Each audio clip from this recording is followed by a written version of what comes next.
Hi, everyone. So I have spoken about diuretics before in my cardiac lecture. You're free to watch that again as a brief reminder. But I'm going to go over them again in this lecture. So before I get into diuretics, I want to talk about the functions of the renal system or your kidneys, because diuretics act on the kidneys, even though they have cardiac advantages because they help you pee and they can help lower your blood pressure. These are not drugs that you typically go to as a cardiac medication. They can be used in an adjunct with other cardiac meds, and they usually are, but they are kidney working drugs, okay? So they work in the kidneys. So the major functions of the renal system is to maintain the volume and composition of body fluids within normal ranges, okay? So it controls our fluid and volume levels. So if we're thinking about fluid, we should be thinking about blood pressure. It regulates vitamin D. If we regulate vitamin D, we work with those calcium levels, so we should be thinking about electrolytes. They regulate blood pressure through the renin-angiotensin-aldosterone system. So that's our ACE and our ARBs and our renin inhibitors. Those are drugs that act on the renal system. And the renal system also regulates red blood cell production through the secretion and production of erythropoietin. So your kidneys can make red blood cells, control your blood pressure, affect your fluid levels, which in turn affects your electrolytes and blood pressure. Now, just a quick run through, right? The structure of the kidneys, we have the nephron, which is the functional unit of the kidneys. And this is where all of the diuretics are going to work. And the nephron filters fluid and makes urine. And that's the main point of these nephrons, okay? They're helping get rid of things, so they put things back in your blood that need to be, and they remove things from your blood, put it into your urine so that you can pee it out, okay? Has very, very, very important functions in the body.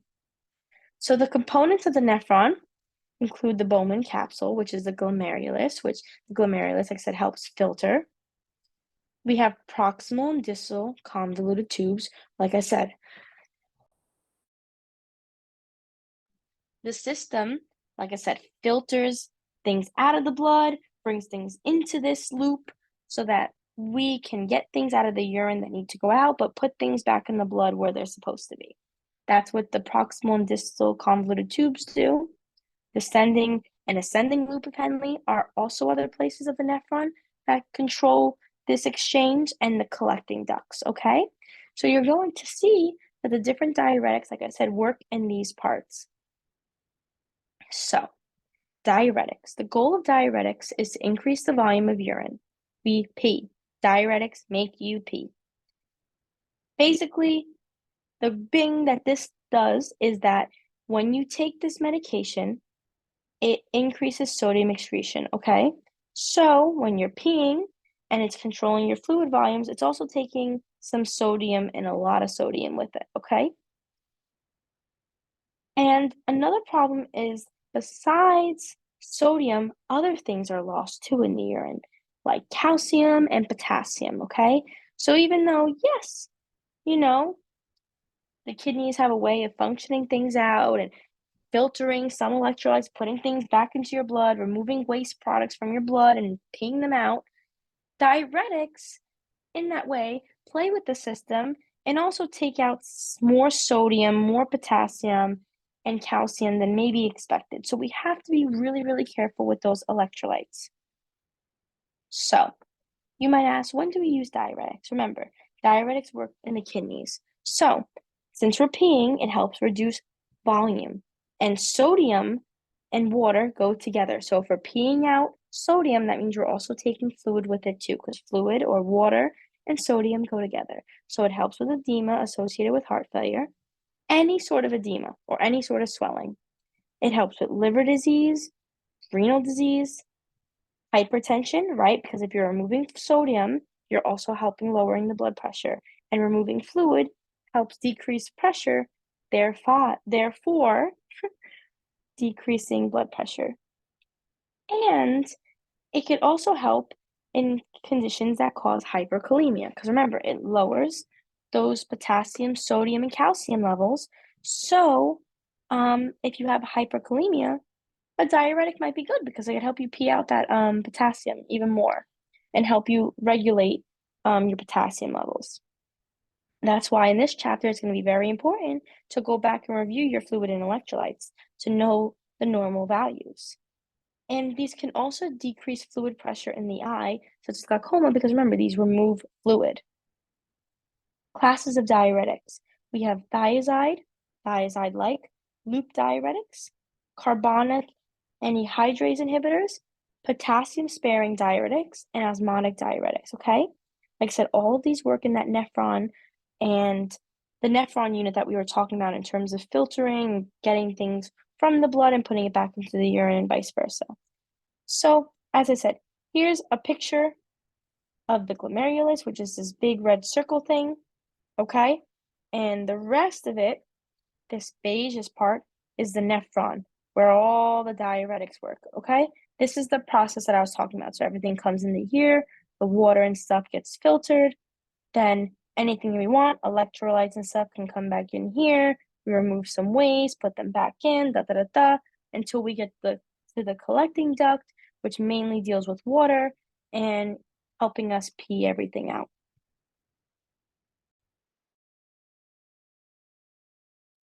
So, generally speaking, right, children and older adults are always a tricky class of people. But hydrochlorothiazide and chlorothiazide have pediatric dosing. Furosemide can also be used for children, so I would remember those. And spironolactone is the only one that's approved and recommended for children. So I would make notes of that because pediatric doses are very important, okay? And as I said, with older adults, you have to be even more careful, especially if they have renal impairment, okay? So with these patients, you have to monitor electrolytes even more closely. Now let's talk about thiazide. Thiazide diuretics are usually the diuretics of choice, then loop and other ones, okay? But thiazide diuretics usually end in thiazide. So we have chlorothiazide, hydrochlorothiazide. Other ones include chlorothiazole, indapamide, or metolazone, okay? Those are thiazide or thiazide-like, meaning very similar to thiazides, okay? So what do we do with these? Well, they block the chloride pump. So essentially, chloride and sodium, if you remember in my fluid and electrolyte video, and if you haven't watched it, it would be useful to watch it now. It keeps chloride and sodium in the tube or in those tubulus, right, in that nephron to be excreted in the urine, okay? And it prevents reabsorption in the vascular system. Because I said it works with the blood. So it prevents those sodium and chloride going back into the blood. Because chloride and sodium are also best buddies. They go with each other. So if chloride or sodium's going down, chloride's going down with it. First line drugs to manage essential hypertension, okay? And essential just means we don't really know where the hypertension came from, but the thiazides are the drug of choice, okay? When we use diuretics. They are absorbed well in the GI tract and metabolized in the liver, so we have to be careful with liver problems and excreted in the urine, so be careful with kidney problems. No pregnancy, because they cross the placenta and enter human milk, so no lactation either. If you have an allergy to sulfonylureas or sulfonamides, you cannot take thiazide because they're like related. They're like cousins, okay? You also have to watch out with hypovolemia, right? If you have hypovolemia, you might have problems with your electrolytes. Some might be low, very bad problem. And if you have severe renal disease, remember, these work in the kidneys. So if the kidneys really can't function, these drugs can't do their job. So, cautions.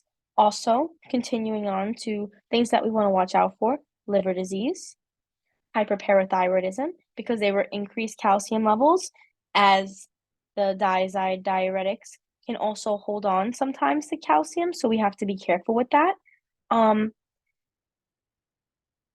Glucose tolerance, because the sugar levels can also elevate when we're taking thiazide, so we really have to watch out for that. So I would watch out for, like I said, the glucose tolerance, be careful with liver disease, and be careful with hyperparathyroidism, okay? Adverse effects, okay? So sometimes, like I said, with thiazide, they can hold on to calcium. Normally, diuretics do lower it, so we just have to be careful. If there's hyperparathyroidism, You have to be careful because that's going to increase the calcium levels while these are decreasing, and it might affect the effects of this medication, okay? So adverse effects, GI upset, fluid and electrolyte imbalances, right? So low potassium, low sodium, low calcium. Be very, very careful, okay? But the thing is, right, normally it can cause, and most of these diuretics, as I said, low potassium, low sodium, for sure. But it actually decreases calcium excretion, okay? So instead of causing low calcium levels like diuretics like furosemide or osmotic or the other ones, these actually retain or hold on to calcium. That's why hyperparathyroidism, because the parathyroid hormone controls calcium, if that's high, calcium levels are high, and thiazide diuretics hold on to calcium. So we got to watch out for that. Also, these are diuretics making you pee, which means you always have a risk for hypotension. So as I said, anytime something causes hypotension, what do we tell them? Change position slowly, okay? And prolonged use can cause blood sugar levels to rise, so we have to be careful. Drugs, no digoxin, no quinidine, no anti-diabetic agents, especially those sulfonylureas, because you could actually have an allergic reaction with the sulfonylureas, because they are like related, okay? That's also why you'll see in some of the antibiotics, like sulfonamides, that you have to be careful also with sulfonylureas because they're related. Lithium and other antihypertensive medications. Why? A lot of these drugs also play with electrolyte imbalances. Lithium, especially, it's one of those drugs that's a mood stabilizer that we use for mania, and it affects salt levels and other electrolytes. So all of these can cause electrolyte disturbances. Digoxin would be affected because if you give diuretics with digoxin and you have hypocalcemia, you can go into digoxin toxicity. If you give diuretics with other antihypertensives, the blood pressure might drop too low and they could pass out. The prototype is hydrochlorothiazide. Like I said, we use it for edema. With heart for any sort of edema, yes. Hypertension, yes. Okay? Things like that. Okay? It inhibits the reabsorption of sodium chloride, so we're peeing that out. Remember, these hold on to calcium. So, hypokalemia, hyponatremia, but it can cause hypercalcemia, okay? Otherwise, it can also cause dry mouth, diarrhea, muscle cramps, right? From all of that peeing everything out. You're peeing, so you're gonna have polyuria. Remember, orthostatic hypotension. So tell our patients change position slowly. Now we have loop diuretics, okay? These are like butanamide, furosemide, torsemide, or ethacinic acid, okay? These work in the loop of Henle, another part of the nephron, working with those electrolytes, taking them in and pulling them out based on what they need, okay? Therapeutic actions. They also block that chloride pump, but in the ascending loop of Henle, okay? That's just a part of the kidney. When do we use this? It's drug of choice when rapid and extensive diuresis is necessary. So this is going to cause you to pee quicker than those thiazide, okay? We use this in acute heart failure, especially if they have edema, pulmonary edema, edema with heart failure, and hypertension. Rule of thumb with all these diuretics, remember any sort of edema or swelling and hypertension, we can use our diuretics. But the difference between thiazide and loop is that loop causes you to pee quicker. So, these can be given orally or IV. Contraindications, allergies, right? Electrolyte depletion, right? If you have problems with your electrolytes, we don't want to give this. If you can't pee, we don't want to give this. If you have hepatic encephalopathy or when you have enlargement of the liver, we don't want to give this either. Or in pregnancy, always rule of thumb, pregnancy. Cautions, okay? Glucose tolerance, abnormalities. Remember, these diuretics can cause sugar problems, okay? And gout, because gout is caused by hyperuricemia, and these diuretics can also hold on to uremic acid, okay? So we have to be careful, okay? So remember, rule of thumb, every diuretic, watch out for low potassium, low sodium, but these you got to watch out for hypocalcemia because unlike thiazide, right, thiazide holds on to calcium, these don't. Long-term use, these can cause hyperglycemia. Okay, hyperglycemia can be a cause of this. That's why we have to watch out for our diabetic patients. Drug-drug interactions, okay? The problem with aminoglycosides or cisplatin is that autotoxicity is a sign of an adverse effect, a severe adverse effect of loop diuretics. So if your question says, oh, the person is taking a loop diuretic and they're having trouble hearing, you must stop the medication, okay? Because ototoxicity is a severe sign of the loop diuretics. It's a big problem. We don't want to give anticoagulants, warfarin, with this or any of these loop diuretics because of the fact that they increase their effects. So that increases the chances of bleeding. No NSAIDs, okay? The digoxin, once again, it can cause toxicity, especially if those potassium levels go too low. And same thing with lithium, can affect those sodium levels, okay?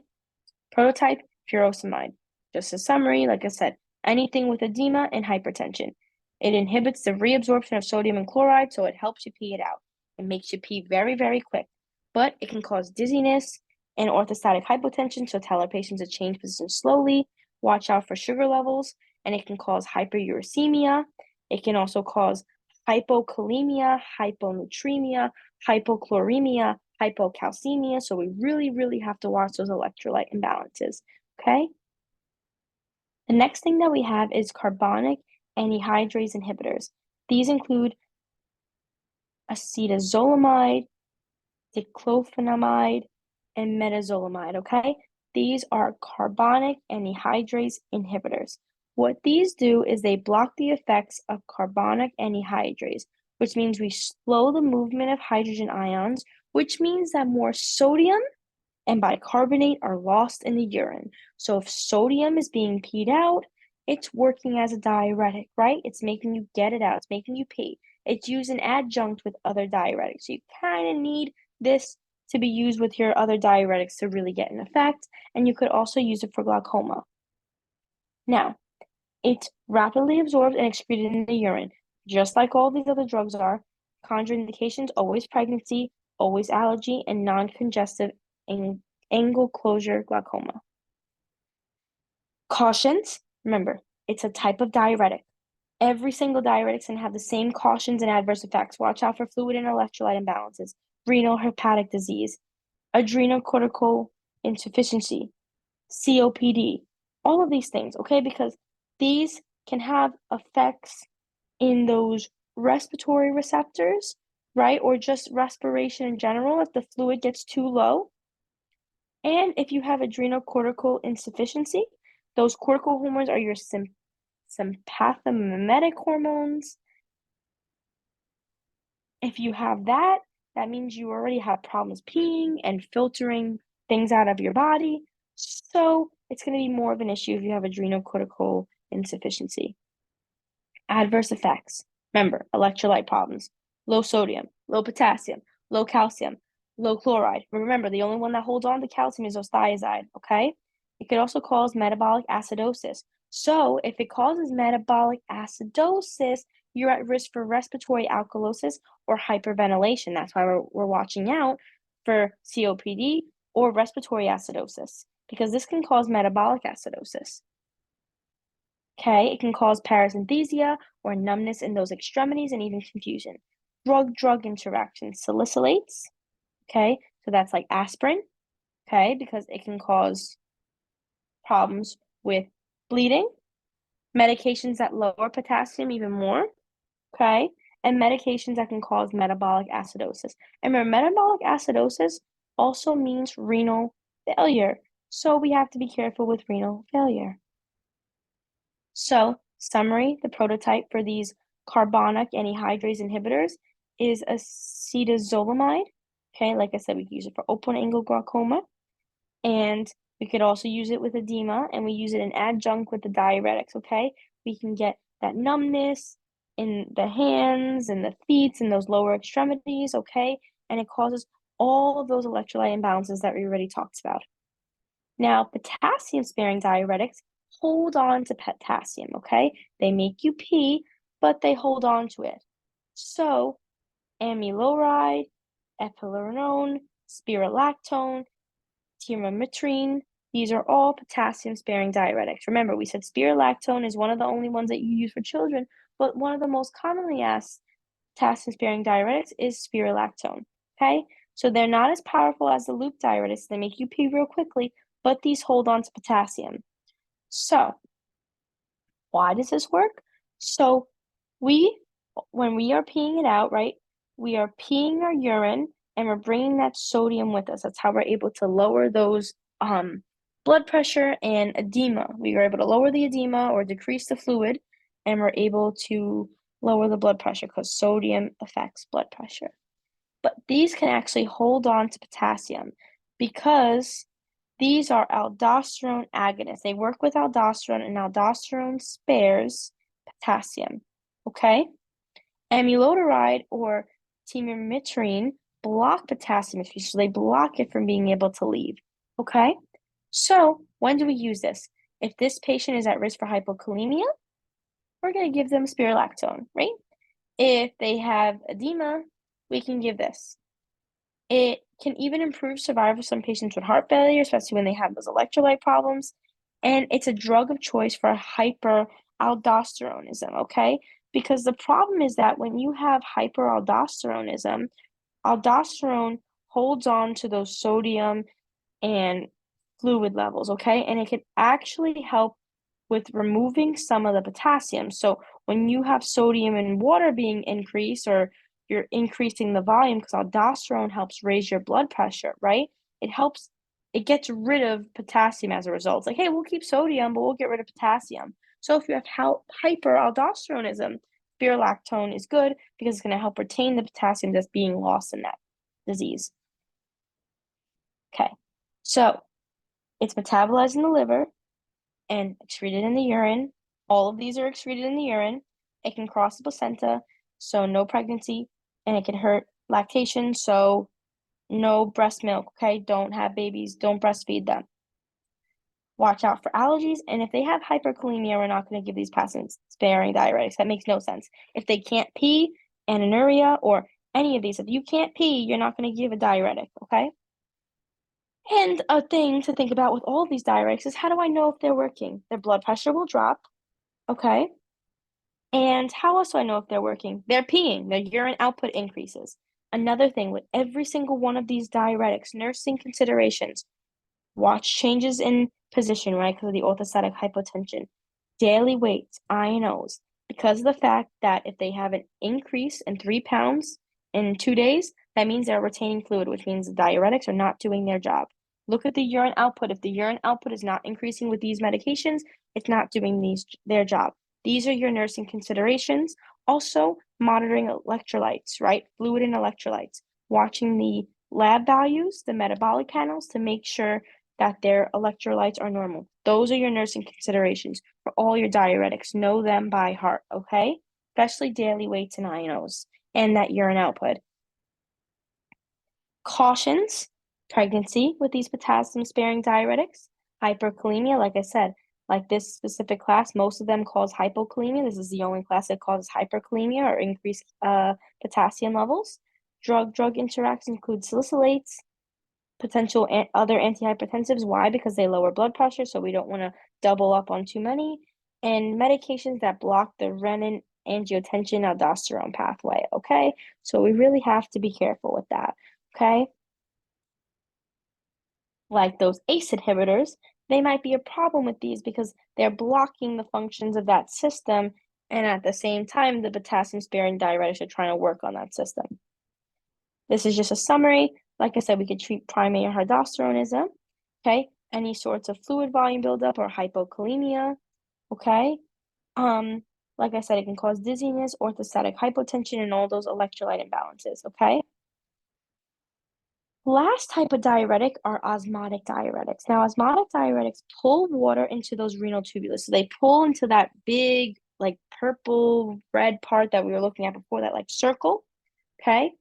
And they prevent sodium loss, okay? So we're not going to have sodium loss in these diuretics. The only available one is mannitol.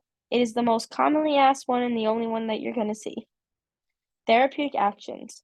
How does this drug work? Like I said, it pulls large amounts of fluid into those tubules, which means it helps you pee,